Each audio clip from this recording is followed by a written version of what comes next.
Nagrereklamo po ang mga kumpanya ng tubig na Maynilad at Manila Water dahil kasi nagpalabas ng tubig mula sa Angat Dam para sa mga palayan. Kahit pa mababa na ang tubig ngayon sa Angat. Yang ganyang mga pagkakataon daw dapat kasi ang inuuna ay ang pagsusupply ng tubig sa mga bahay at hindi sa mga taniman. Nakatutok si Julio Segovia.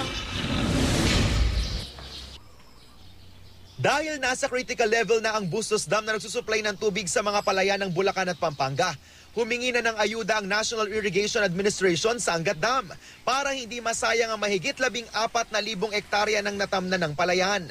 Mula nitong Sabado, patuloy na naglalabas ng tubig ang Angat Dam para sa irigasyon kahit na mas mababa pa rin sa minimum operating level na 180 meters ang water elevation nito.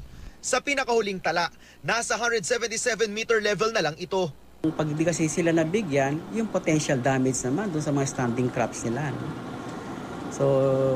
So we have to support yung ganong request nila. Reklamo ng Maynilad at Manila Water, nilabag daw ng NWRB ang water protocol.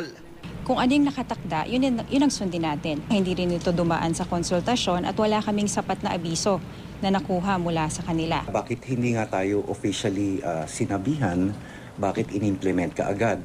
Batay sa water protocol, prioridad ang supply sa mga bahay. Hindi muna ibabalik ang alokasyon sa irigasyon kung wala pa sa normal na level ang tubig sa Angat Dam. Naninindigan naman ang NWRB na walang nalabag sa protocol. Binabalanse lang daw nila ang pangangailangan ng lahat ng sektor. Pagka bumaba ng 178, we have to review. We have to reconvene the board and decide kung kailangan na itigil muna or bawasan yung allocation. Hindi naman daw sa inaalarma ng dalawang water companies ang kanilang mga customer. Pero malaki ang posibilidad na mapaaga ang pinangangambahang krisis sa tubig sa susunod na taon kung magtutuloy-tuloy ang patubig sa irigasyon. Lalo't hindi pa rin naman daw nawawala ang banta ng El Nino. Katumbas daw ng 1 linggong supply ng tubig sa Metro Manila at kalapit probinsya ang alokasyong ibinibigay ngayon ng NWRB sa mga palayan.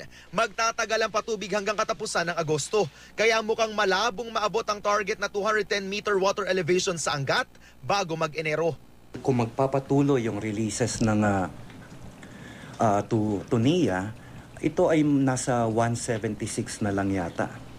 So, ibig sabihin, babagsak pa rin yung level nung Angat Dam. Noong 2010 kung kailan nagka-water shortage sa Metro Manila, sumadsad sa pinakamababang level na 156 meters ang tubig sa Angat Dam. Julio Segovia, nakatutok 24 oras.